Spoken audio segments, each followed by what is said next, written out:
Yo, peace and love, y'all. Mr. Bime here. 3 things real quick, right? 3 things about love boxing, man.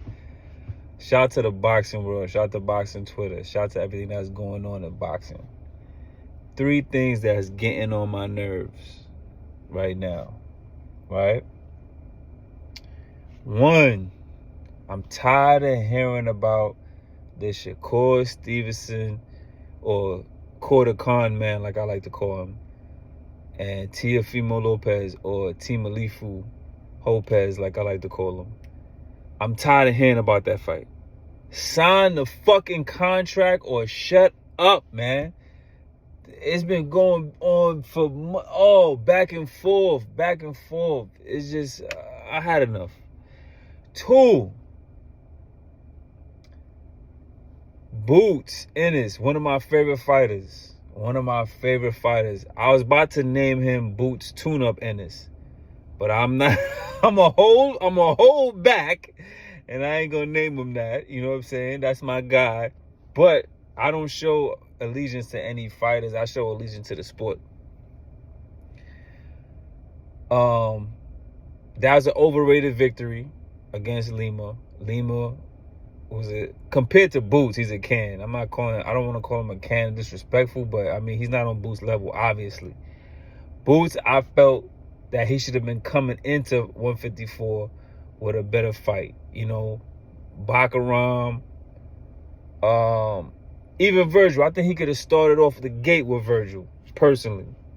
So I think he's getting overpraised for the knockout victory. It wasn't an even match. And 3, last but not least, this fight coming up with Devin Daydream Haney, the prosecutor, like I like to call him, and Brian Norman Jr., right? I can't wait to this fight. I'm saving all the tweets, everybody picking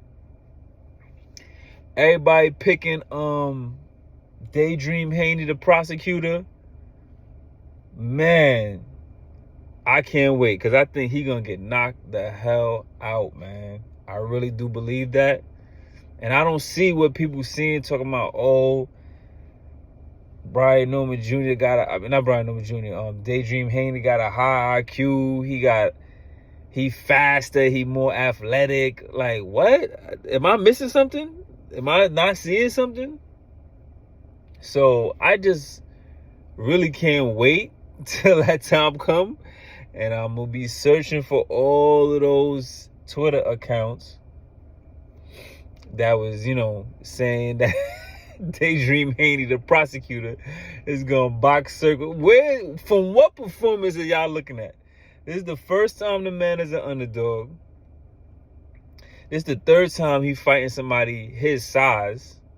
And the first 2 performances that he had with people his size was not good at all, against Ryan and against Ramirez.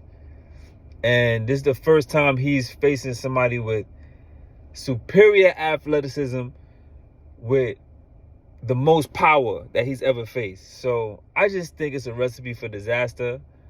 I know for a fact Bill Haney and him, they didn't want the fight. They was pinned into a corner because of Bill Haney's big ass mouth.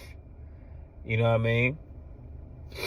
So, and they had no choice to take the fight, because Turki Al-Sheikh was like, take it or leave it. You know what I'm saying? Y'all talk too damn much. But anyway, those 3 things is I ain't gonna say it's annoying, but it's just like, it's funny to me, the 3 things in boxing, of course.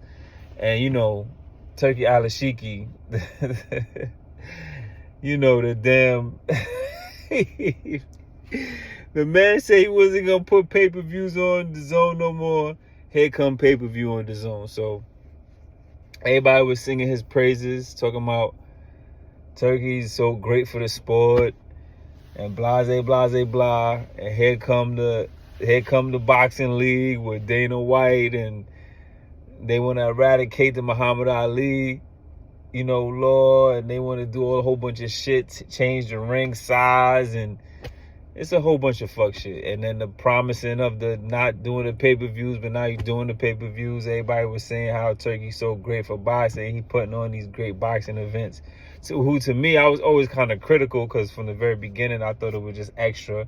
Even dating back to the Bud and Madrimore fight, I thought he was doing too much with the performances and all of that shit.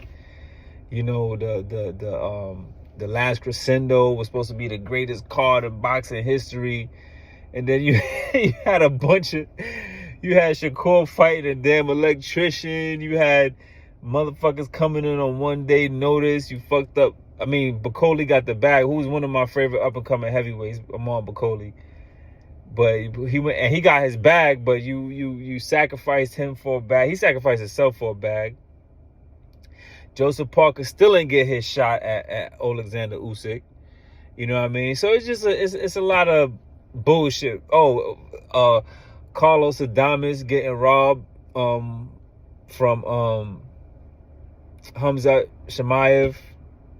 You know what I'm saying?